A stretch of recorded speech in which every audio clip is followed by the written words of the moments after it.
Well, the days of using the encyclopedia to write a paper are gone. With all the internet resources out there, the temptation to copy or plagiarize becomes easier, but it's also easier for professors and teachers to detect. Here with more, Potential Magazine publisher Pam Mashburn. Pam, we've heard about plagiarism a lot in the headlines recently, and there are serious consequences to this. Yeah, there are. You know, it's not just in what we write, but what we draw. I just saw Tokyo Olympics. They said that the logo was plagiarized.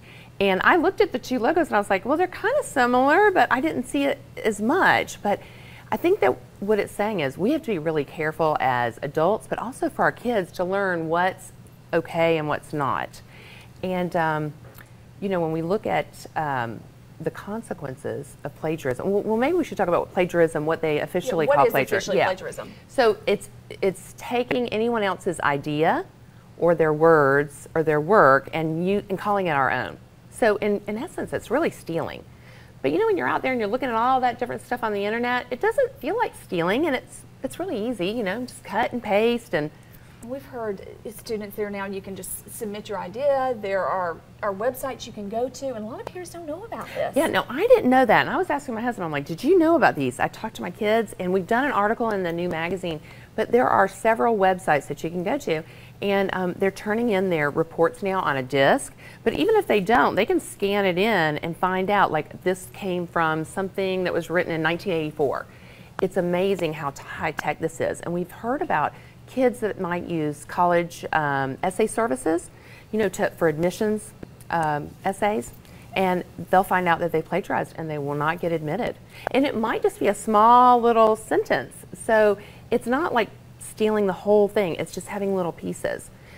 So you need to give credit to where credit is due, because it is easy for teachers and professors to catch that these days. It's easier for students to commit plagiarism, but it's easier for teachers and professors to catch it as well. Right. So, I mean, we can't look at every single little thing that our children do, but I think having a discussion about the consequences of it and using some of these headlines is a good thing to look at.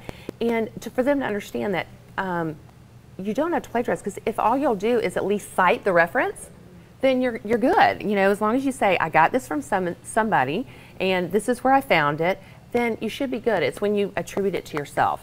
So one of the things I had a professor tell us is have them think through critically, like just go through and say, okay, look at this, look at this, look at this person. Now write what you think about these 3 different ideas, as opposed to just saying, this was my idea.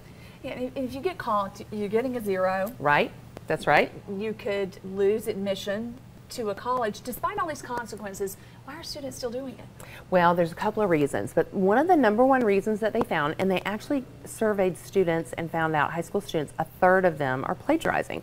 And what they found is, #1, fear of failure. So it's not the kids that are necessarily, you know, the C student. Could very well be your A student that just really wants to get that good grade. And so they kind of talk themselves into it. So we need to like look at those students, but then we also have some that are just like, I'm pressed for time, and this is the easy way out. So there's several reasons, and we've all, you know, had that temptation. And, you know, when we were younger and we had the World Books encyclopedia, Sally wouldn't know about that, but I do. Yeah, I did. I had those when I was young. But, you know, if you had to write it down, you were much less likely to copy, because those are some really long words and long sentences. But just the click of the mouse. Yeah, copy and paste. It's really easy. So the temptation's good. Don't do it.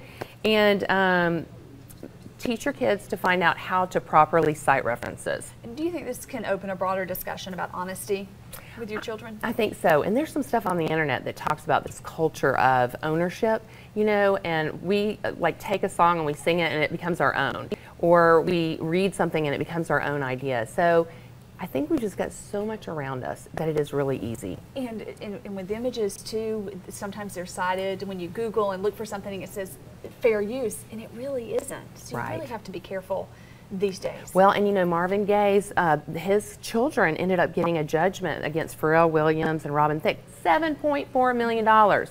So if your kids get caught when they're in 6th grade, the consequences aren't that great, but as they get older into adulthood, that's pretty expensive. Yeah, it's serious business, and there are services out there. If a child is having trouble writing a paper, have them start it, take it to someone who does this professionally, have them look at it and see if there are any issues with it. And there is also a homework helpline that the Alabama Department of Education and GRIT sponsors, and it's a great resource for parents to send their kids to get some extra help. Lots of resources out there. Yeah. Pam, thank you so much. We Thank you. appreciate it. Great advice as always.